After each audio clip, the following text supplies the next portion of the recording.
Dovecraft Country, the podcast hosted by Black Chanel, DKA The Guru, DKA The General, DKA Red Panther. And I'm your other host, Goddess Love Jones, DKA X Factor, DKA Bad and Bougie. This is a podcast where two divas talk about HBO series Lovecraft Country. How are we doing, Black Chanel? Wow. We are doing challenging today. We are doing prime time today. That's what we're doing. I feel that we've been through at least a few intros, if anything. Yeah, which actually I enjoy that as much. Like, recording is always a relief, even though like the logistics of recording are stressful, the actual recording is hilarious. So I appreciate that. And then I've been enjoying editing and hearing us, even though I'm going to have to re-edit because we had some computer issues. So it's going to be great. I'll have to redo everything. It's going to be great. It's going to be amazing. Love that for us. Anyway, I'm super feeling good. How are you, Coco? I'm good. I'm excited to talk about this episode, although I'm a little bit confused as to what the hell is going on in Lovecraft Country. But I'm less confused as I've ever been. I mean, yeah, it definitely has tied some things together. It's painted a picture with a broader stroke. Mm-hmm. So I like that. I appreciate that. Yeah. Okay, so let's get into it. Yeah, you can start because. Yeah, I'll start because I wanted to bring up a scene from the last episode. So in our episode 5 recap, which I think we call Loogie and the Booty. That's definitely the episode title. And I stand by it. Oh, Lord. I stand by that.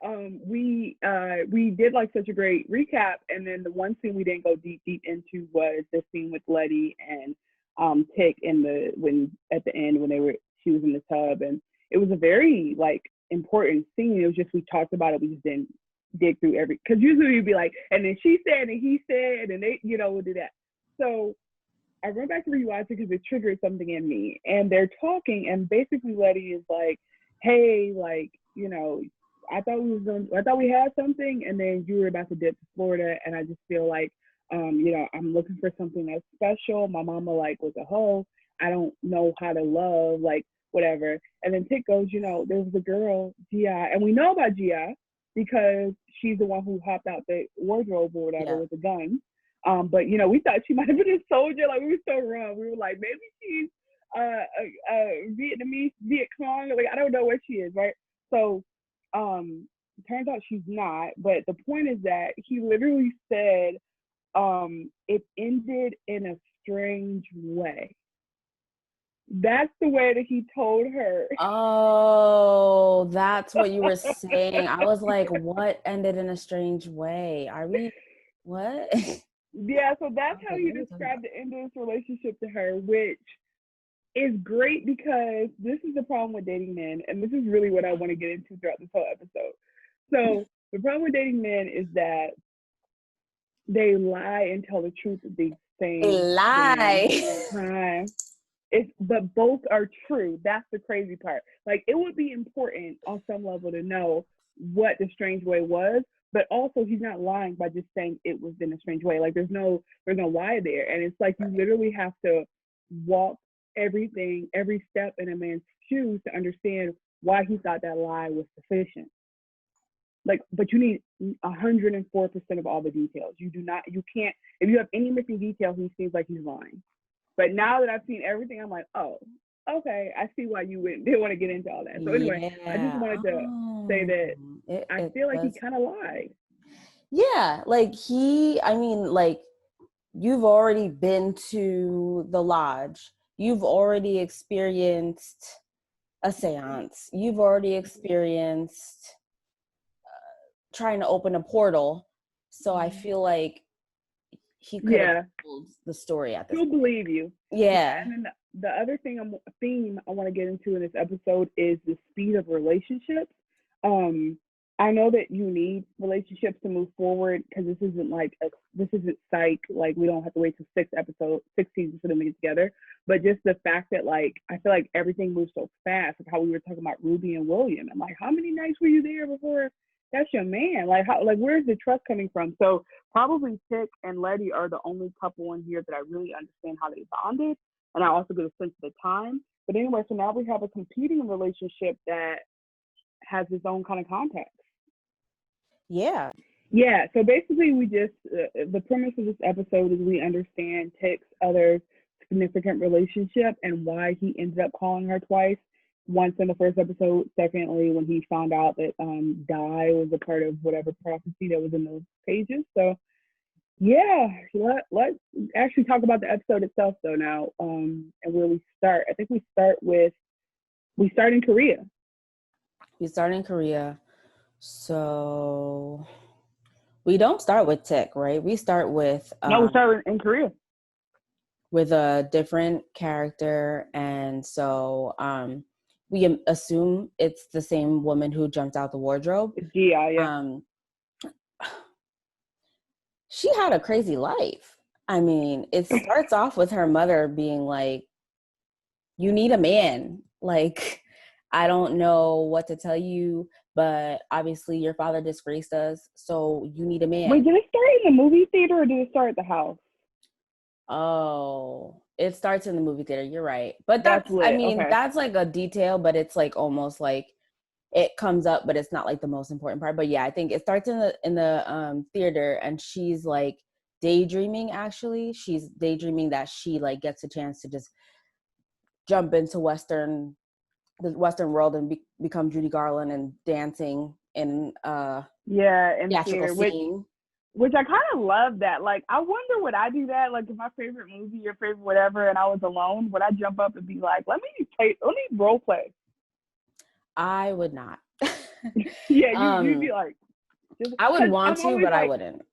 But I'm like, because the nigga in the projector booth is definitely watching you. Like, he's sitting there just eating Oh, popcorn. yes. I didn't even think about that.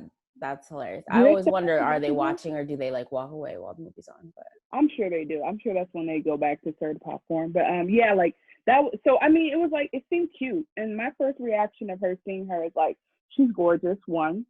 And then my second reaction was, oh my God, Asian representation. Like, let's do it, you know? And I was thinking about how we have so much Black representation in this show and how beautiful that is. But is there space for any other conversations around race? Like, does it have to be an all Black cast for it to be like keep being as amazing? Or I was actually like, okay, cool, we'll be in Korea. Right. I appreciate that too, for sure. Jamie Chung, I think, is the actress's name. She did a phenomenal job, and they really gave her character lines, obviously, like a full story, full emotions. So I appreciate that. It wasn't just like she's just running around doing things and we're just like, and then shock factor here and there, and then that's it. Like, they really gave her the story. So she gets out of the movie theater, and then they move on with her mother now. With her mother, and her mother is just like, sis, you need to bring a man. Like, and it's kind of confusing because we're just like, why is she so pressed? Like, is it patriarchy? Like, what is the... I feel like what I know about Asian culture is like, because she mentioned shame, like they mentioned these concepts of shame and honor, which like I think those are some of the parts of Eastern culture that have trickled over to us. Like we've heard about honor killings and we've heard about things like that, but I know like in Asian cultures, like it really helps with social status. And so I don't know that like if you lose honor that you like are killed, but if you have a lower honor or like you have shame on your family, it affects your ability to make money, to network with certain people. So she mentions that she hasn't been invited to go to the neighbor's home or like be a part of I'm assuming like the village life in years since her husband died. And that was also confusing because it was like, well, is it just because there's no man in the house and they don't respect like an all-woman household? That's kind of what I was led to believe in the beginning. Like, oh, that's the issue, is there's no men in the house, so she needs to go find a man immediately. Which relatable in some way, right? Like, this is going to be a story we all know. Exactly. So it's at first it's like, okay, if that's what it is, like, damn, that sucks. Clearly it's going to be some type of struggle there. She's going to be like, obviously trying to please her mother, but it's alluding to like, that's not really what she wants with her life. So, then it starts to get very, very interesting. So she's works in a hospital. She's going to nursing school. She's going to nursing which school. She thinks could restore honor to the family. And her mama's like, right. no, Her mom's bitch, like, that's it's not enough. about you. You're it's going to make it worse. Your career. Yeah, you're going to make it worse now you're going to be an independent woman? No. You thought. Yeah, she goes there. And then, but at the same time, it seems like there's some opportunity to meet men there. And then there is like, kind of like this speed dating. Wait, I want to go slow into that because we need to talk about that scene in detail because the feeling I had watching her go through that scene. So they go to the hospital and it's all women. Yeah, you bring up a really amazing scene. And so just to set the scene right before that, they're in because I think that this wouldn't be significant, but it could be a little bit, like it might be a throwaway fact, but so there's this group of nurses and you immediately see that everyone's obsessed with finding a husband because they have a literal dead body cut open in front of them, which kind of probably has some, like, the fact that we see a dead body that quickly and it's just sitting there kind of feels significant for the rest of the story. But basically, like, she's the only one who's focused on that work while the other women are talking about how somebody get asked to, like, and this is how complicated it is. She met a guy who asked her if she was speaking a different dialect with her, and that showed that he was ready to get to know her. And I'm just like, oh my God, the formality, I would die. Like, yeah. I could not, like, I struggle with telling men to call me and not text me. So, like, the idea that I would be having to let's speak another language. Yeah. So anyway, and then we noticed that the girl who the guy is going after has her socks rolled in a cute little, like, 80s way. And so that's the thing. So then they talk about you going to meeting, which I don't know if there's a translation or if I just saw it in the caption. So I watch the whole shit on caption because it's all in Korean. And they were like, you want a meeting? I'm like, okay, maybe, I don't know what kind of meeting this is. Maybe it's Weight Watchers, maybe it's, what are they, Feet Binding Anonymous? Like, it just could be anything. I'm just like, what is it? Yeah, it could be anything. And then also it's like they work in a hospital. They're just, we assume that there's going to be some scene in the war because the first time we saw her was her dressed in some type of military outfit. So it's just like, maybe that's what it's about, but like, it's not clear. So then they get to the meeting though, and it's by the way, dating. We probably need to review whether or not that was racist. Speed binding. We'll go back to that. We'll go back. So we get to the meeting, and it's speed dating.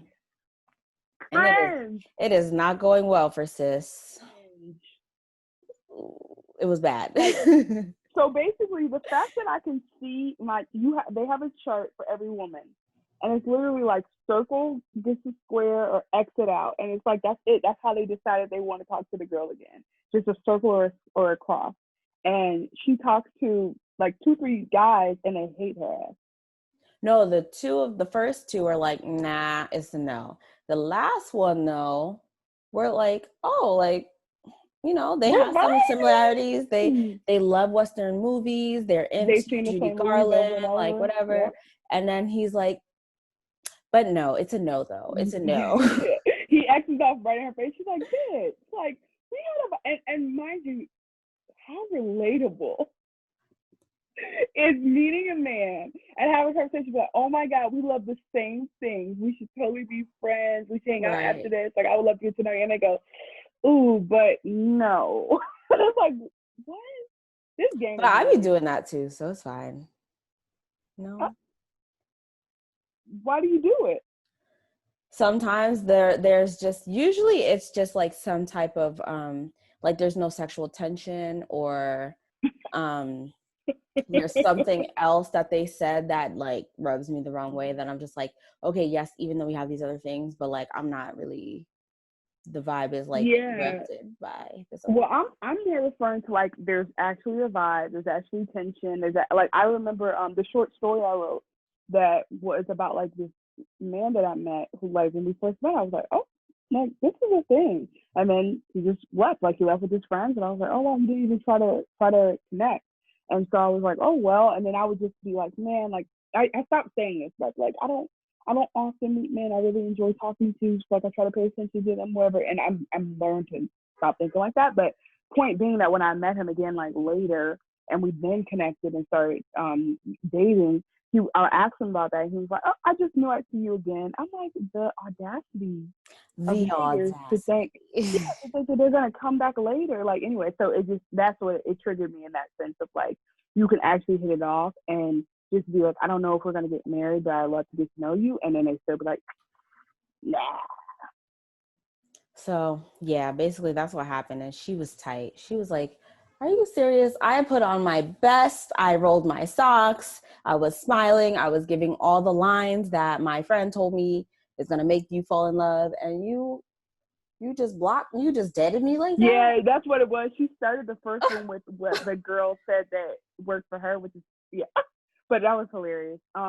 Because they just started going out sad, and so the same girl, the one with the socks rolled down, like was like, "Hey, come on a triple date, be the third wheel on our date." I was like, does she like her? Like, are they best friends? Yeah, Or are definitely. they like, is there Definitely sexual getting tension lesbian, between them two? fully lesbianist, like for sure. And Which is because she was probably a side story that's just like undertones. right, because she was grabbing. Well, so she was grabbing her hand, and that was like a very caring measure. And so, but they didn't talk in public, so I didn't really take them to be like good best friends or whatever. And then she was and then Gi had rolled her socks down like her, and she noticed it. And so Gi was like telling her, "Sis, I gotta bring a man home." And I was confused by that because I'm like, if y'all are that formal, I feel like bringing a man home immediately is not like, is it to meet your mother? Like, I don't get it. That's why I was also slightly confused when she was talking to her mother, because it wasn't like, it didn't feel like there was some formal ceremony. It wasn't like, I need to get invited to a man's home. I need to set up a meeting between parents. It was like, I need to bring a man home tonight. Right. So not to dinner, not to meet you, just bring him home tonight. So I was just like, but not enough to set you off. You're just I like, mean, it set me off. I was like, because I'm like, back in my head, okay, that's weird. Yeah. So she goes out on her own, and she's looking beat to the gods. Like, she's looking great. And she picks a man, and I just thought, so she brings him right back to her house, and she does this witchy shit. So we know she's a witch because of the stuff with Tick already a little bit. I'm thinking she's a type of witch like Christina. Maybe this is the Eastern installation. You never know. She puts out one candle, and she lights one candle on all of them. Like, it's something like that. And I'm like, bitch, this is way before you can use your phone to auto do things like, what is this? And he's like impressed. And he's like, I'm gonna go with it, which we're already saying. Right. So she gets naked quick. I'm like, nigga, what the fuck is that? Why is she naked already? Like, this can't be what your mom wants. She was like, bring him home tonight. This can't be what your mama wants for you. Are you trying to trap him? Like, what? So he takes it. I just said, you need to get pregnant tonight. No, I'm just kidding. Yeah, he like, my man was like, oh, let's like he says, say less. Yes. He just, and I was like, oh, he's fine. Like, he had the whole body kick going on. I was like, okay, like, let's see. I really, side note, we are children of Issa Rae, and we really need Asian men to have better representation, because they are sexy and they are fine and they are all those things, and they deserve love. And I just want to say that. So yes, my man's fine, and he jumps right in, and I'm just like, damn, she's not gonna use protection. Like, I hate this. Like, HBO never want to use condom. And they start spanking, and then they do, and then he starts to climax, and then she goes, oh, say less, I'm about to steal your soul. And she just starts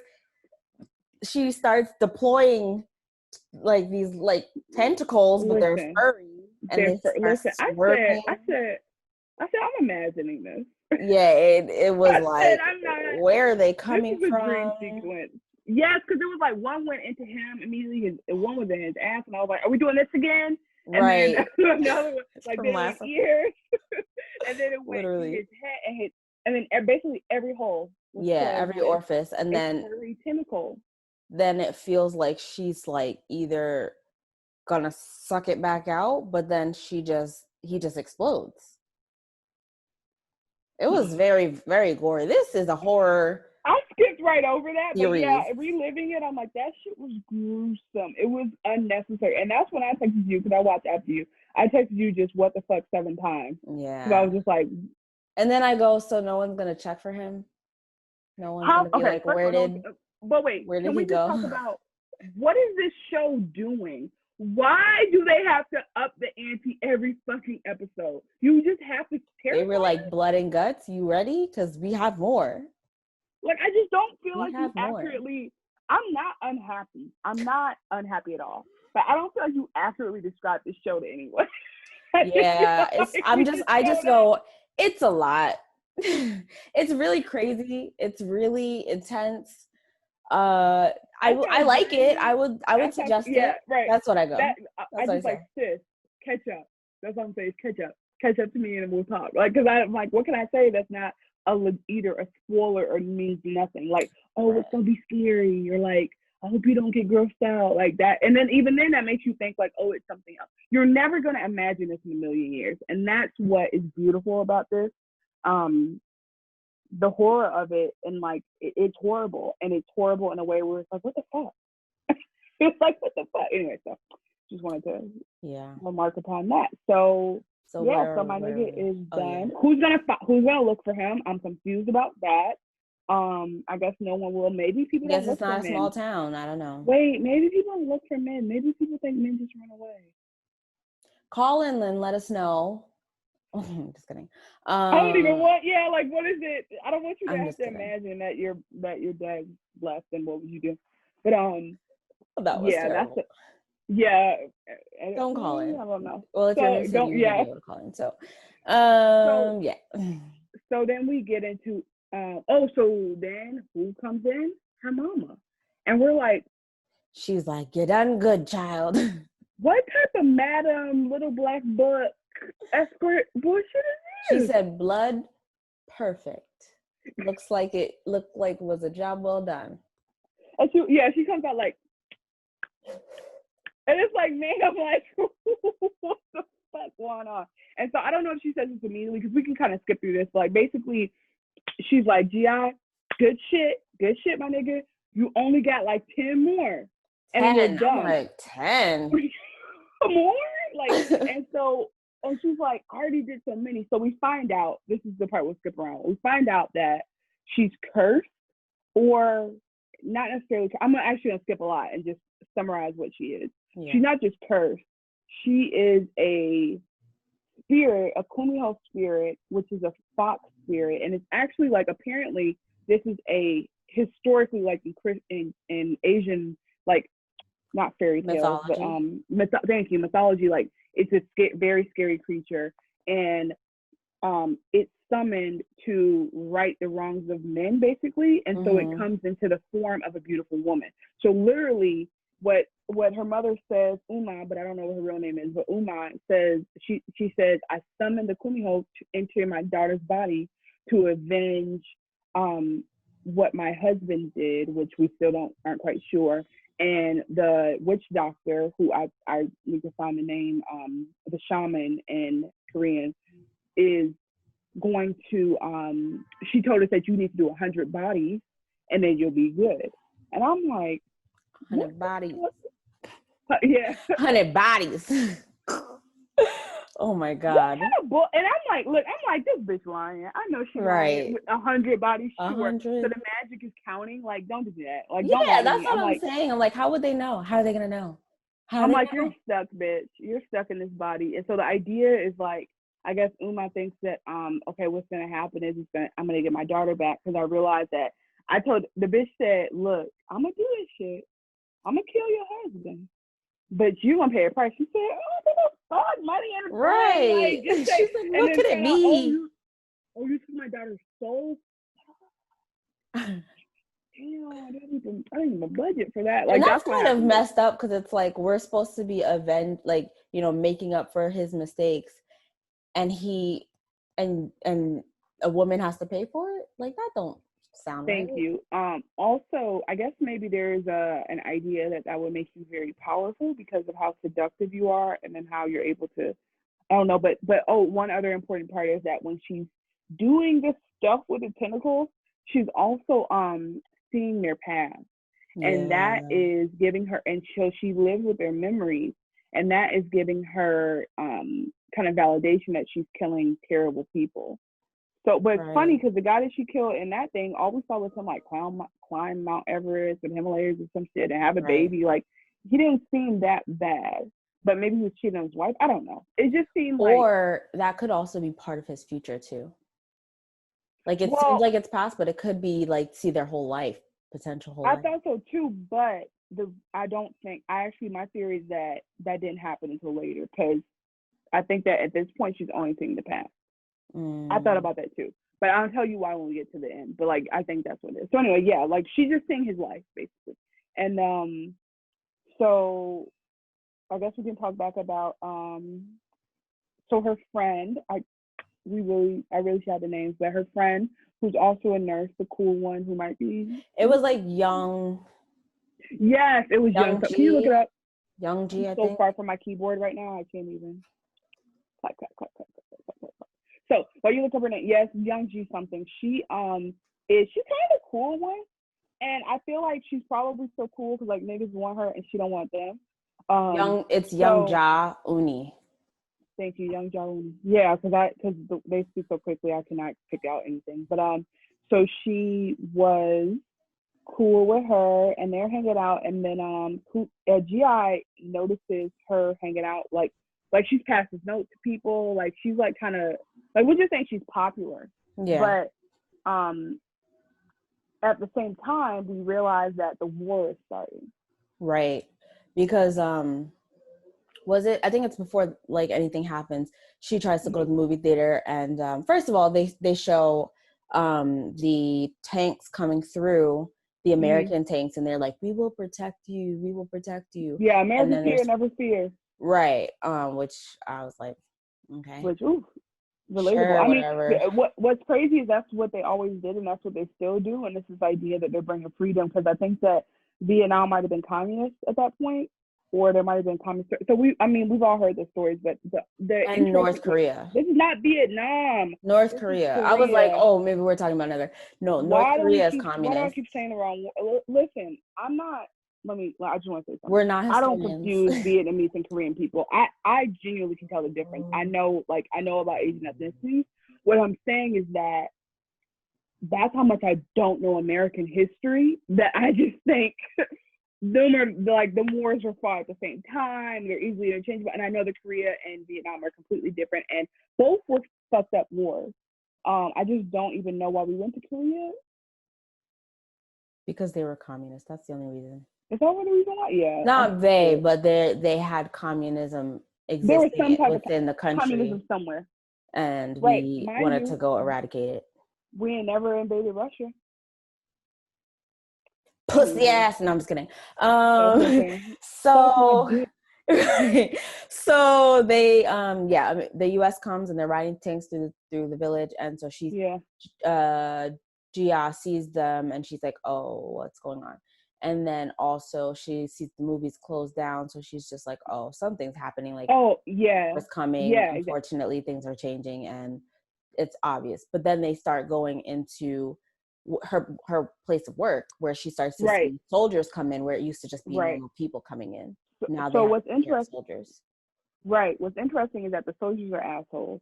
And so her mom is like, yo, just pick some of them. Right. And so what's funny is, like, at them passing out them flyers and all the bullshit happening, there's this short one winking at her. She's like, oh, easy, light work. He's out of the game. So I'm like, like, did they just say he's missing in action? He just disappeared. Like, that would seem like a big deal to me if a soldier just went missing and never came back. But so she took him, and then her mom was like, good job. And she was like, but he loved me. She was like, bitch, he just met your ass. They don't love you. These niggas don't love you. And then the other thing about soldiers is that you mentioned a great point that I almost missed, which is that in the hospital, they're coming in like assholes. They're telling them not to touch them. They're telling them, oh, you're going to try to kill me. Like, they don't. And these women are like, I'm just trying to nurse you back to health. Right. Like, I shouldn't have to go through all this. So I didn't even sign up to help you, to be honest. Right. This was forced on me. I'm not even. Yeah, exactly. Yeah. So we haven't even gone through. like And customer service yet. right, yeah. I just started getting Patient paid. interactions yet, and you over Yeah, here like I'm just getting screaming my at me. 3rd week's pay. Wait, and you said her name was Young Jia? Young Ja Uni. Young Ja Young Uni. Jauni. And so Young Jauni and her are starting to get closer because they work the same shift together. Right, exactly. And so right when she winks, when Gia winks at that soldier, that's during the same scene where young Ja is saying that, oh, I'm a communist, and like, you know. Oh, she catches her. Yeah, she catches her. Yeah. And she's just like, I mean, I feel bad about it, but this is just what I believe. And I think that we're all human and there's nothing wrong with having different political views. I don't see why it's so bad.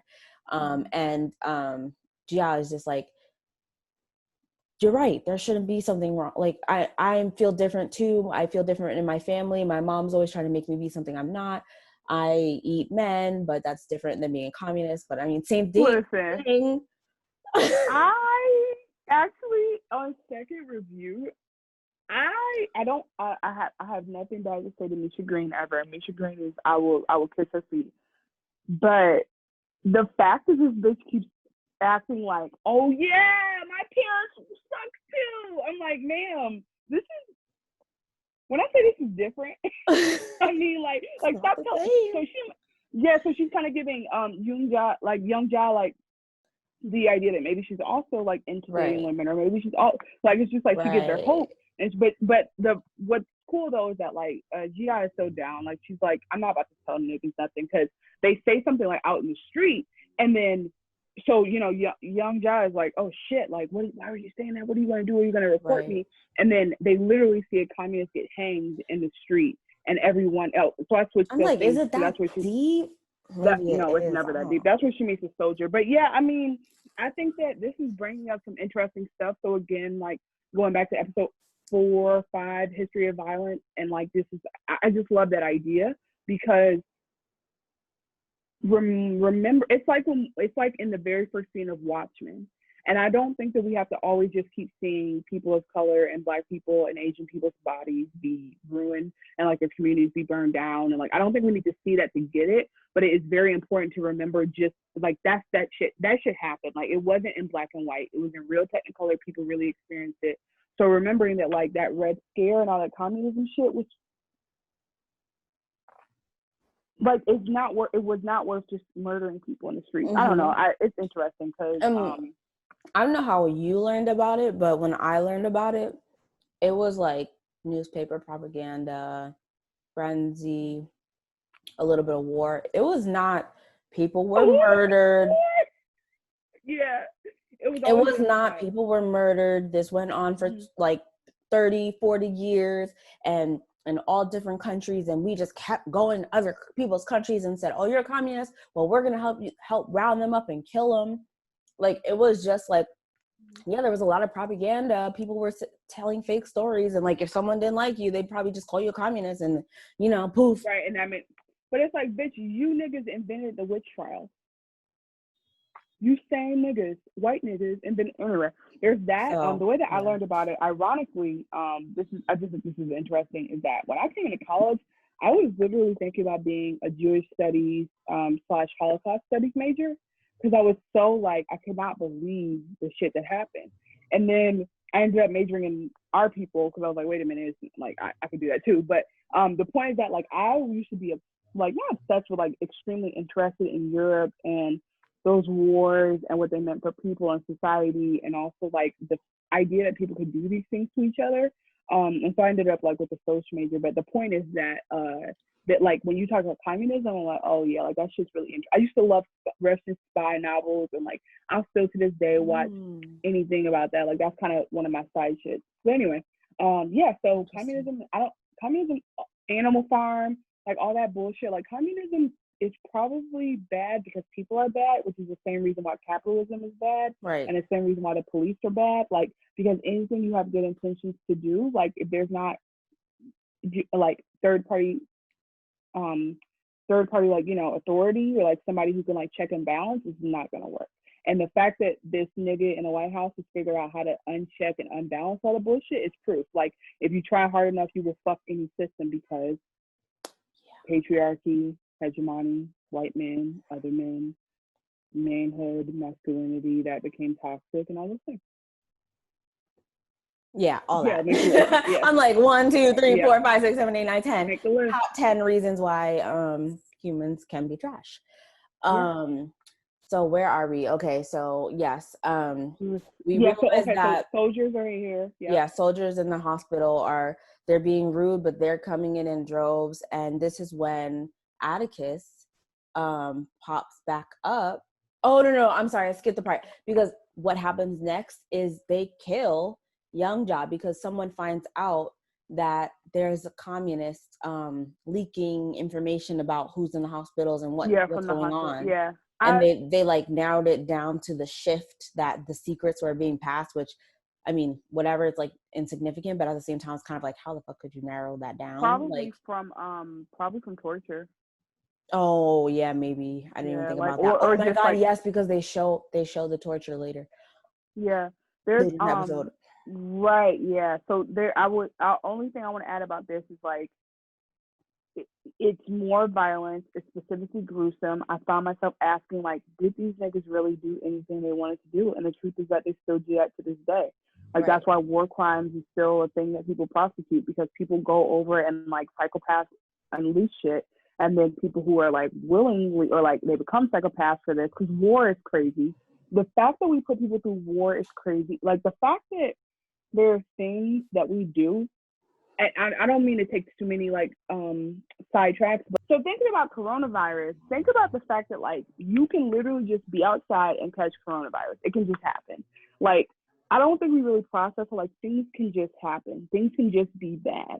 Like, there is no real thing holding the universe together to make sure nothing bad ever happens. It's just not there. Mm-hmm. And I feel like that like false sense of security is something that we grew up with as kids, because like people can just go and just kill people if they have guns, they wanted and to, the government, right, and the government, or just if the government says you have guns, they every fourth person can be a random kill, and they can chalk it up to, well, this is war. So it's like the things that we learn, just going back to process how many things I was told were normal because of school and because of constantly learning about war, but not constantly learning about my vagina, or not constantly learning about like what the process of heartbreak. Like, I don't even know how my body works, but I can tell you about like conventions and treaties related to like men dying. So I just think that deep. Yeah, I think deep. It's fucked up. Yeah. So anyway, so them niggas they just were executing Korean women for no goddamn reason, because they might be communists. And it's like, what? I guess the threat posed is maybe because the bigger.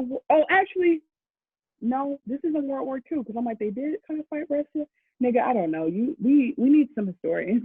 Yeah, call in. No, I'm just kidding. But I love that, call in. But yeah, so anyway, tweet us. Yeah. So Tick is there. He's not the only black soldier, which is interesting. Right. And he shoots someone. He shot Young Ja himself. Yeah. So it was there was another black soldier who was doing the like rounding them up and, you know, questioning, and then his gun wasn't working. So then Tick gets off the truck, and then he's next up. I think he's like lieutenant or private. I don't know what's the hierarchy. But they're like, private, come here. And then he comes in and he just knows his role, and he shoots at least one or two of them, including Young Ja.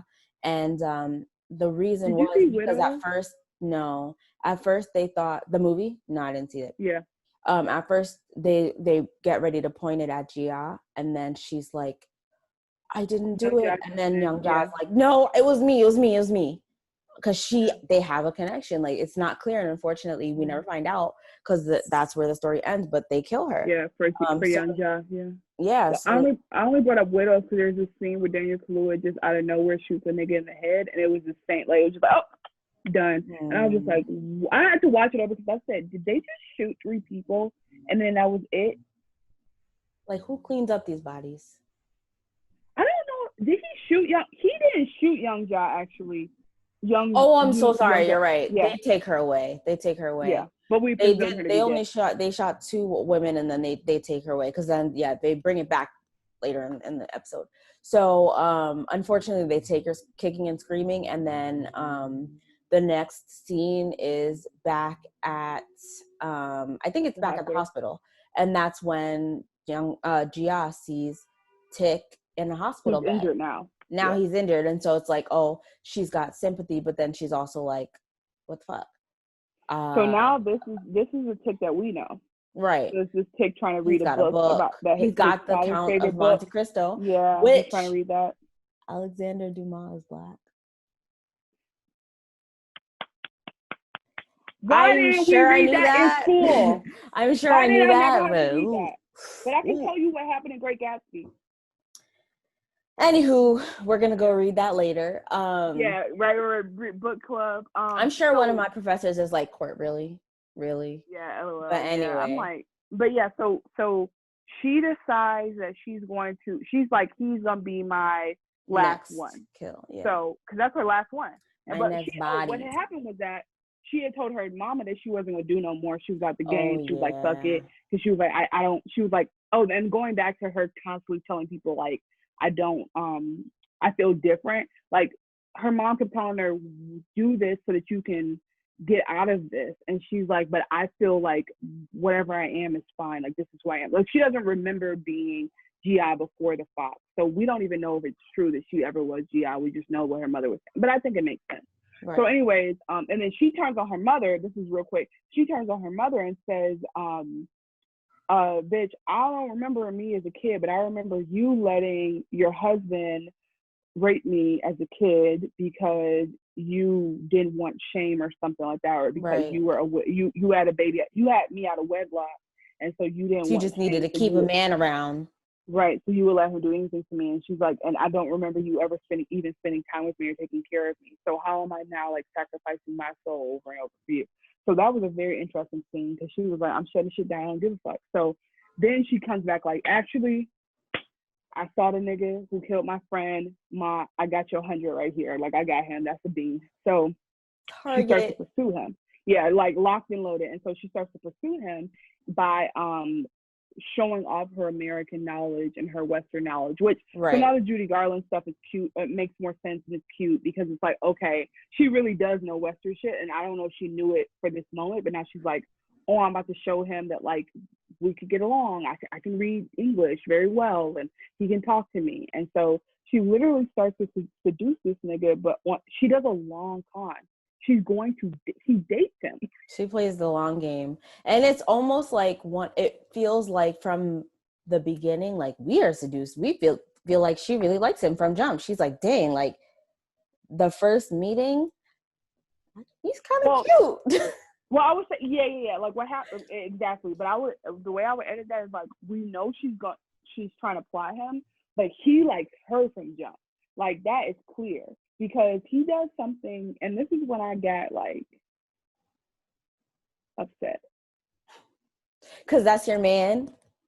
Listen to me. He found a reel of her favorite movie that she couldn't find in the theaters. So this nigga went to MGM Studios and got this reel. Had a friend reel it up and be the projector man, set up a projector in some warehouse, and was ready with a fresh flower for her for their first date. Deep. He was like, I'm about to get a wife. Like, it was just like, and I'm just like, yo, they had a couple conversations before that. And I'm just like, was this because people were not giving up the nookie early? Like, what was it about the 50s? Was it because they knew like all they had to do was do that to own you? Like, what was it? Because I'm like, I maybe that's just what they saw in the movies. Now all we see is sex, drugs, playing each other until the end, and then you fall in love. That's really what it is. Oh my God, that's the trigger. But yeah, so anyway, so he does this amazing date for her, and by the end of the date, they're staring into each other's eyes. I'm like, what the fuck? So now, yeah, exactly as you said. I'm like, oh shit, she really liked his ass, and it's but we kind of knew that because we knew that he wasn't dead. Yeah. And we knew that he mentioned her and that she was still alive. So we knew, okay, something's gonna happen. So anyway, yeah, like that's where we're at. We're at them actually factually dating. Right.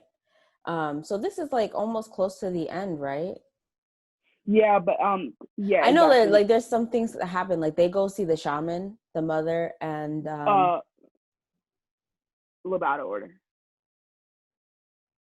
They the mother won't talk to her because the shaman's at the very end, I think. Oh, I was I don't trying to know get what you. happens. I wanted you to agree. I literally don't. You can tell it. Oh, okay, yeah. So I'm gonna come back to you in a second. So basically, the mother notices that he hasn't done it yet, and she's like, "Bitch, why are you wasting my time? Like, what the fuck? Like, I'm waiting on my daughter. I don't want you anymore. No one can love you." And then they have a real dramatic, like, how do you think I wrote this? They have a real dramatic scene where it's like, Tick loves me, and young Ja loves me, so you're the only one who can't love me, and you're using that as an excuse to not love me. I was like, ooh, I do not even want to get into this moment with y'all because this bitch is still a fox. So I'm like, it's still hard for me to be like, I want to feel this, but also like I don't know what you are truly at this. Are you still a woman? So right, like not saying you're not a woman, but are you a spirit? Are you gonna go? Are you gonna evaporate? Is this true? Yeah, like were you born like I don't know what this is. So so anyway, yeah, they actually fall in love, and her mama Uma is like, bitch, he don't know who the fuck you really are. And I'm just like, again, Tyler Perry wrote this. Like, like, not Tyler Perry. I mean, just like this is a scene you've seen before. He don't really know you. When he gets to know you, he's not gonna love you. I'm the only one who love you, even though I abuse you, right? That's what Tyler. Okay, anyway, I'm sorry. I'm laughing because then that makes tickets tomorrow more. But anyway, so they are going to be together. Yeah, that we can definitely skip to that part. They're going to be together, but she doesn't know how to tell him. She wants to tell him eventually, but she's going to hold it in because she's figured out how to have sex and not have the furry tentacles come out. Yeah.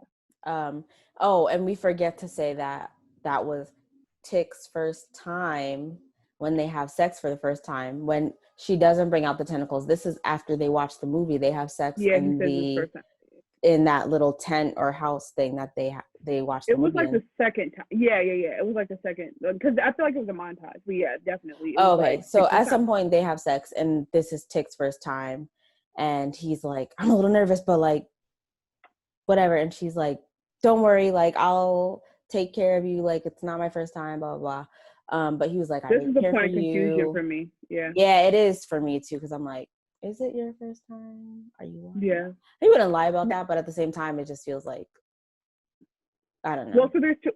Let's come back to that because I don't want to spoil the reason why I'm doubting it. So yeah, so why not? We're at the end. So they get to the point where they, well, I'm just I want to literally say what happens and then come back and say it because I feel like I want to say it right. I don't know.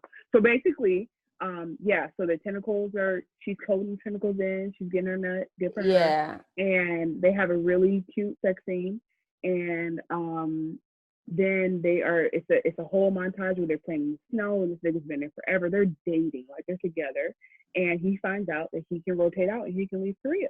So he's basically about to, and she's reading him a story about the Kimiho. So like I feel like she was working her way up. She was trying to let him know, like, this is a thing, this exists in our culture, if you didn't realize. And he's just like, oh, that shit cute, sis, but I'm trying to kiss. Like, yeah. He's like, I'm dead. Sure. So, he's like, you want to come back? You want me to stay? Like, what are we? And she's like, you don't know anything about me. You can't know. He's like, I love you no matter what you are, girl, no matter what you do. And she's like, okay. So they start kissing. And then they go to like, I don't know, makeup sex or anxiety-ridding sex. And this time she can't hold it in. This time the tails come out. They start coming into the orifices. Ooh! Tick gets roped up. And next thing you know, she's like, what the? He's like, bitch, what the fuck? Oh, bitch, what the? Like that the line of the boy, bitch, what the fuck? So one of the tails has like this suction thing on the end, and it's like very weird because I'm like, is it a tail or is it a mouth? I don't know, but it's on his eyes, and then it starts reading his life. So it starts from birth all the way through all his life experiences. It shows him getting beat by his father, all that. Then it shows his future, and it starts to show things that we haven't seen in the show yet.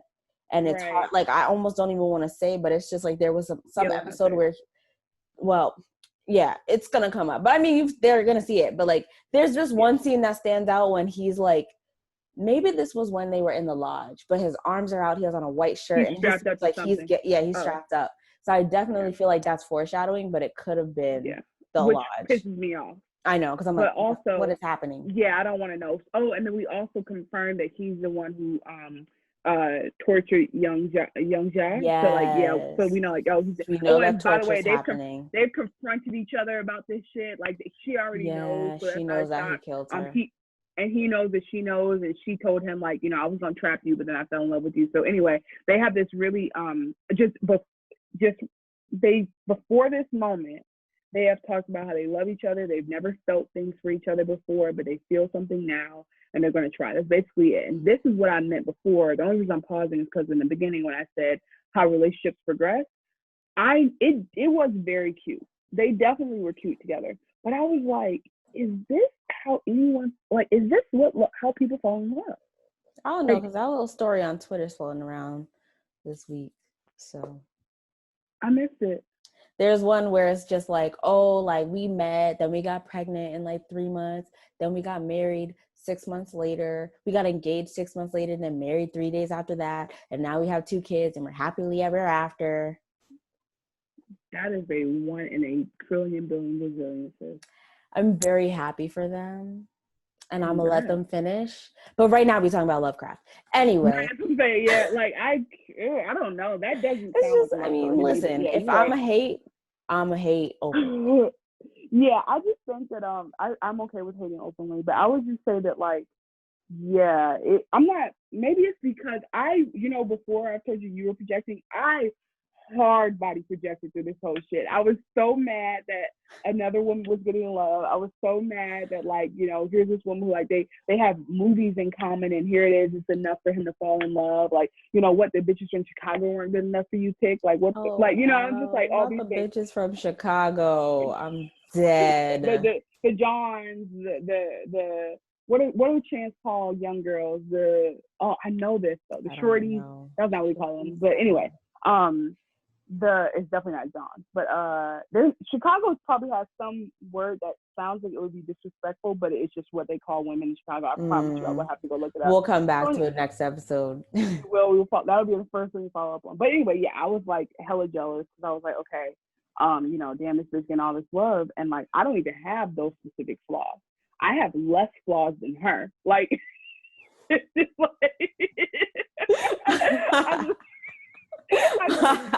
so I'm like, I would never do what she did. I'd pick me because I'm not about to tentacle your ass and whatever. Yeah.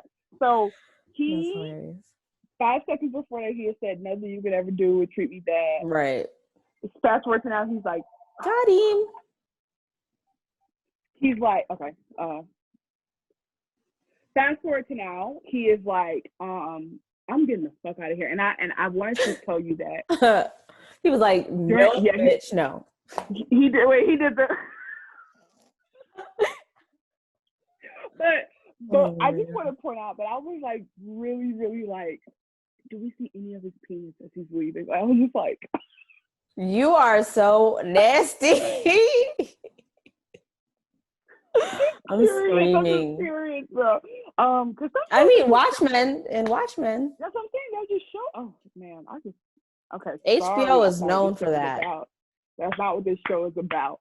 So anyway, he runs out. He does run out naked, and I always think about those scenes because I'm just like, you could have just put your clothes on. Like, where are you gonna put them on the main road? But I think he's like, I'd rather do that and get indecent exposure than have this bitch see into my soul, suck my soul out again. Right. So, but anyway, and as he's running out, she's like, I'm a cool hero. That's why I told you that the book is me. I was trying to and he's like, man. Imagine me leaving be like, I'm anxiously attached. My bad. Like, I should have warned you. I have anger issues. I know. I've been working on myself. I promise. I love that for her, yelling out the things she has never confessed. Finally, like. Oh my god, that's so funny. Like, just like, what are you yelling out? So anyway, so they go to the shaman, and there's this really cool scene where she looks right at the fox, and I don't know if the fox is really there, if she just you know, mythical to like symbolize that is her fox spirit inside of her. And the shaman is like, so now we find out it was this whole episode we think the Uma is lying her ass off, and the shaman's like, oh, you're at 99. 99. Why are you here? I've been counting. Hello. You thought you were gonna pull a fast one on me? You gotta fix the portal. Like, what are you doing? How is this possible? So she's like, I don't know why the hell you didn't came, but you know what? You're probably gonna have a problem. You're probably gonna have a problem about this because you came too soon. And she was like, so apparently she wasn't shocked like we were. Right. But she goes, well, I just want to ask you one quick question. How come I thought I knew this future? That was new. That was interesting. It was a little bit traumatizing. Is that normal? Like, can I get a right? And that's why I said that's why I held my TikTok, because one thing that she showed was Tick in the bed with another woman, and I was like, oh, that nigga lied about being a virgin or having right. That's what I was thinking. Right. But then I was like, oh, maybe that's the future. Maybe that's the like when he gets to Florida, like he's just rolling stone. Yeah, like before that, because it showed all the other stuff. And then that's why with the first guy, I was like, I think that has to be his past because of the fact that she made a big deal about that. That was the only clarifying thing. So I'll hold on to that.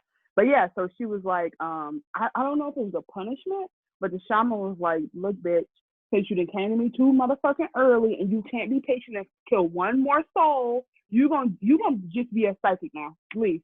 Get out. Like she was just like, that's just gonna happen to you. And I was like, damn. Cold. Oh, and then LOL at her being like, y'all are gonna have to pay the price. And her mom was like, I'm paying again. It's like, what have you paid? What have you paid? She was like, just put it on the credit card. Just put it on the Visa. We will pay it off. Don't worry. My daughter account is linked to that anyway. Like it go right through her bank account. I said e-check. So I didn't put her social on the card anyway. It don't matter. LOL. Yeah, like everything's in her name. And she like, but the last thing that we didn't mention that she yelled out to Tick was, "Don't go home." Right. Yeah, and he was not hearing it, which is interesting because I'm like, when you run out in a frenzy naked, do you really remember everything that the person's yelling at? Because then obviously in the other episodes, he remembered that she told him he was going to die. And it's like, why would I? Well, maybe you would be like, she was yelling out all types of crazy things. And then she said I would die. Like, why would she say that? Yeah, I was probably crazy. But I also would be like, that is so goddamn ominous. I would ignore it for my own mental health. Oh, for sure. It's like, how do you move forward? Yeah. How do you move forward? Where do I die when I go home? You mean to like open the door and to the house? Like on the plane, on the boat back? Like what? At what point? Like just, what if I make a new home in a new state? Is that now home? Are they coming for me? Is the spirit coming after me, or is it just people? Like what do I need to be afraid of? Forever. Like I don't really have time to have the conversation with you, but like, could you send me a postcard with some more details? Yeah, like I'm just wondering if you write me a long ass letter and just let me know. Like we can do closure, we can do everything, but make sure you clarify the part where I'm gonna die. Yeah. So you're saying stay in Korea? Is this your way of making me be with you? Like it was just so many questions. Yeah. And that's how it ends. That's the episode. That's it. So, well, I liked it. And if this was a movie, like I stand strong to like every episode feels like a movie. And like if this was a movie, I would be like, whoa. I would be like, this was a good movie. I loved it. I would be like, I need a part 2, but I would have loved the movie. Yeah. HBO is the shit at recreating an Asian world because they did this shit on Westworld, and like you would think he was really in the dojo. Like it was amazing. So I would say that I mean hats off to them for like making us feel like Korea and never doubting that they were probably filming in like San Bernardino, California. Like shout out to them. Shout out to the actors. Shout out to Tick for like showing the range, and we finally see what the fuck is like haunting this nigga and why he's so because he knows that he's not that good guy, and he wonders how much of his dad is in him and how much of, like you always wonder, like, was it me? Did I deserve it? Was was my dad just a byproduct of me? Like you just start to internalize all that negativity because of the fact that you were committed atrocities. So anyway, what's your predictions for next episode? Because you haven't seen the preview, so that's good. Right. Where did we leave off before this episode? We left off. Tick and Letty are going to be together. Right. Montrose is coming out. Right. And we don't know where Hippolyta is. The letters. He's deciphering the letters and Hippolyta. They didn't bring back Hippolyta. That was my last prediction. So like, I think they're probably going to go into her story next, which would be annoying because it's like, I want to know what's going on with Tick and Letty, but I feel like they might jump and skip that and then tie it back in 2 episodes.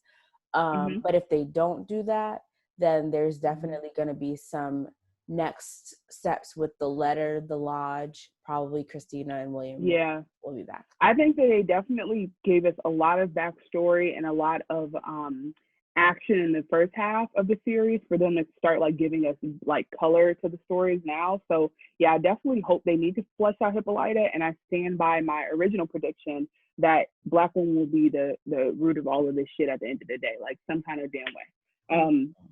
Wow. So thank you for listening to us recap HBO's Lovecraft Country. Don't forget to let the Black women in your life know that they are witty, cultured, and worth your while. Oh, and read a book. You're right.